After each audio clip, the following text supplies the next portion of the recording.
Bonjour, c'est Gorky de la Team Bradva pour le 4e épisode sur le gear et les tenues russes de notre équipe. Aujourd'hui, je vais vous présenter la Masking Suit Krot, K-R-O-T de la marque Anna, dans son camo Progranichnik, et le Smerch AK de la marque SSO dans son camo Spectre SKWO. Mais c'est juste après ça.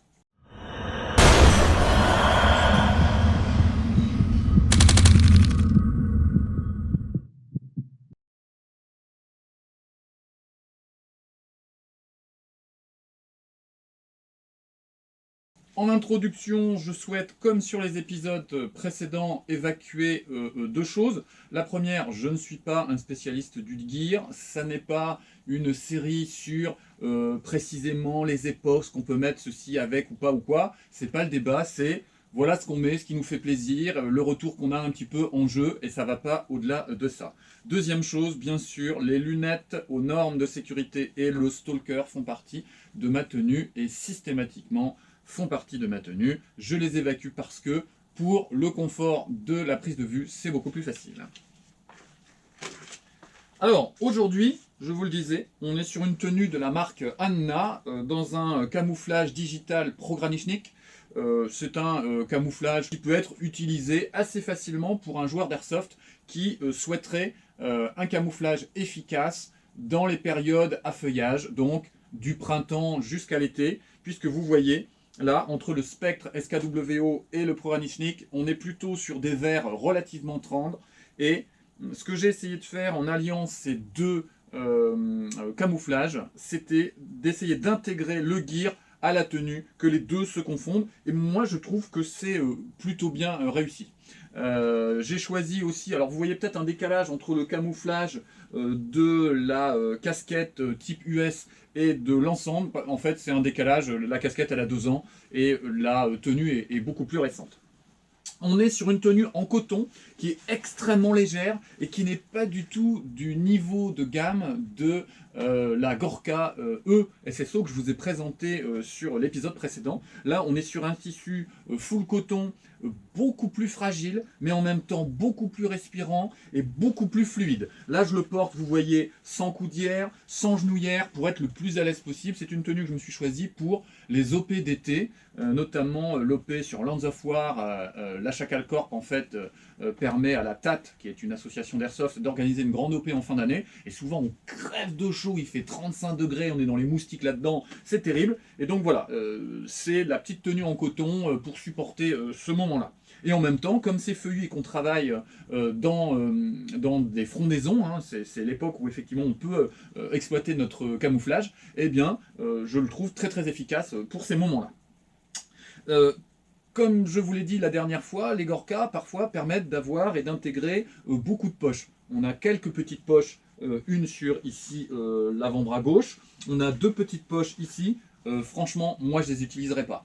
Ou bien vraiment mettre une barre de céréales, des fruits secs, des petites choses comme ça. Je les trouve pas forcément super solides, il ne s'agit pas d'aller péter les coutures parce que vous mettez des choses lourdes dedans.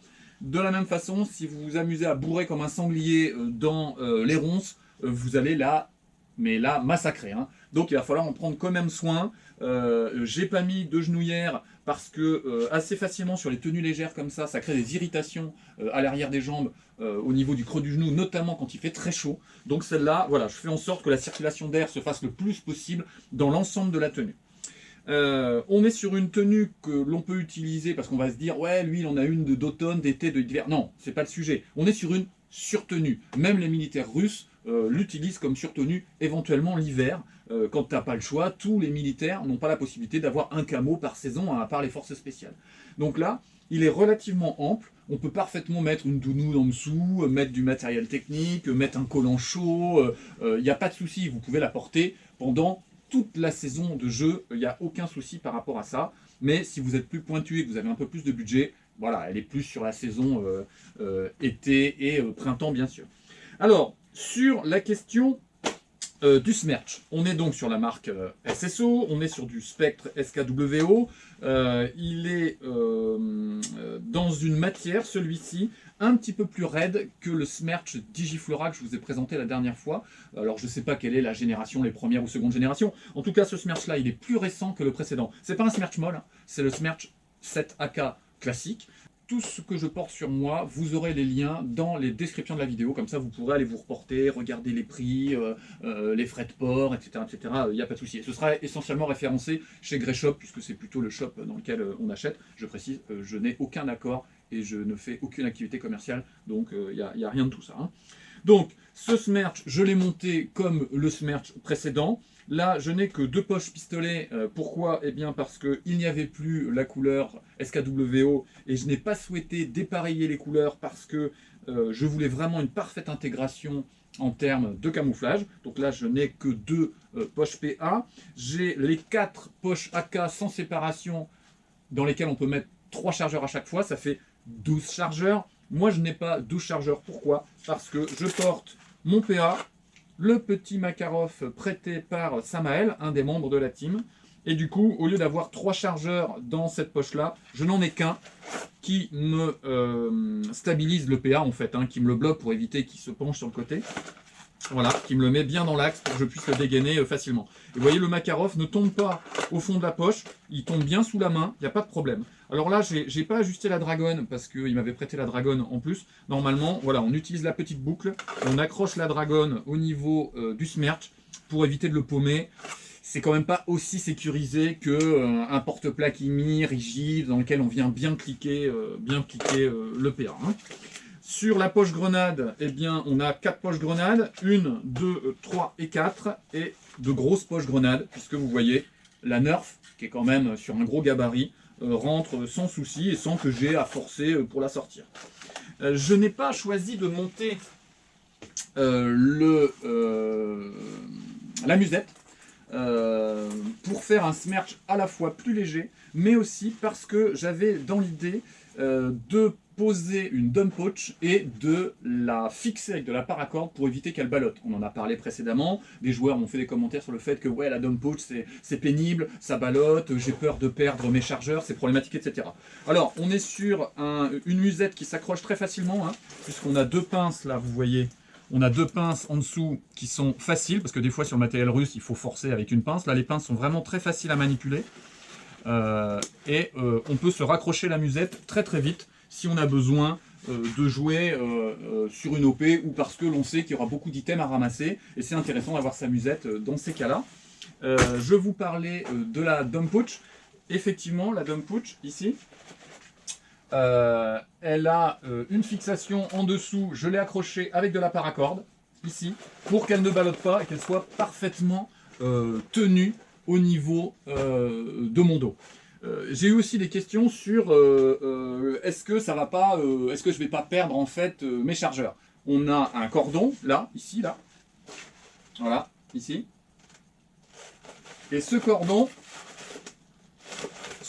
permet en fait de restreindre l'entrée des chargeurs dans la dump pouch. Donc en fait, vous avez, si vous regardez la dump pouch comme ça, vous avez l'entrée qui est réduite, les chargeurs tombent à l'intérieur et ne peuvent plus ressortir de manière classique. Alors, tout peut arriver, mais moi j'ai jamais perdu un chargeur avec ma dump pouch, jamais. Donc en conclusion, on est sur une tenue hyper légère, elle est hyper soft. Vous voyez, je sens la fraîcheur sur les bras, sur les cuisses. On est vraiment quelque chose qui permet vraiment de beaucoup aérer et que je recommande plutôt pour les temps extrêmement chauds. On a assez vite des problèmes d'hyperthermie. J'ai vu régulièrement des malaises par hyperthermie et moi-même j'ai déjà eu un souci il y a 2 ans sur la question.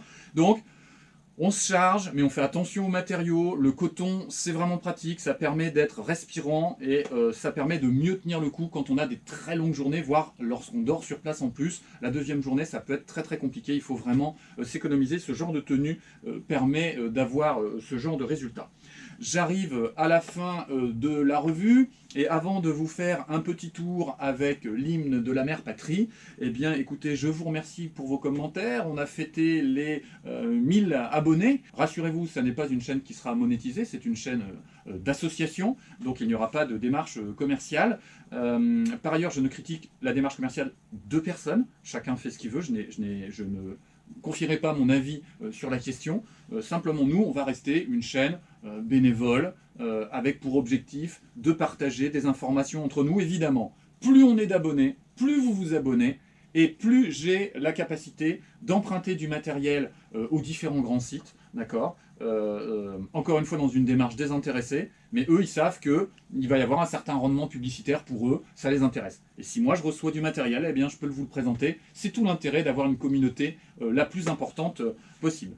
Si ça vous a plu, vous likez, si ça vous a pas plu, vous dislikez, mais ce serait sympa que vous fassiez un commentaire en disant bah voilà, j'ai pas aimé, je vous explique pourquoi. Parce que j'ai de temps en temps des pouces vers le bas, et j'ai pas de souci avec ça, mais j'ai aucune explication. C'est-à-dire que j'ai que des commentaires positifs, pour ainsi dire, hein, c'est vraiment sympa, mais si ça vous a pas plu, vous dislikez, no problème, et puis vous dites voilà, t'as tenu, t'as dit un truc, là j'ai pas aimé ceci, j'ai pas aimé cela. Il n'y a aucun souci, n'hésitez pas. Et moi je vais pas clasher, je vais pas agresser. Moi je préfère quand il y a des pouces vers le bas, qu'on explique, parce qu'il y a sûrement des choses importantes que j'ai ratées, et moi je souhaite les entendre. D'accord ? Allez, on va faire le petit tour en musique, et puis on se revoit la prochaine fois. Allez, ciao!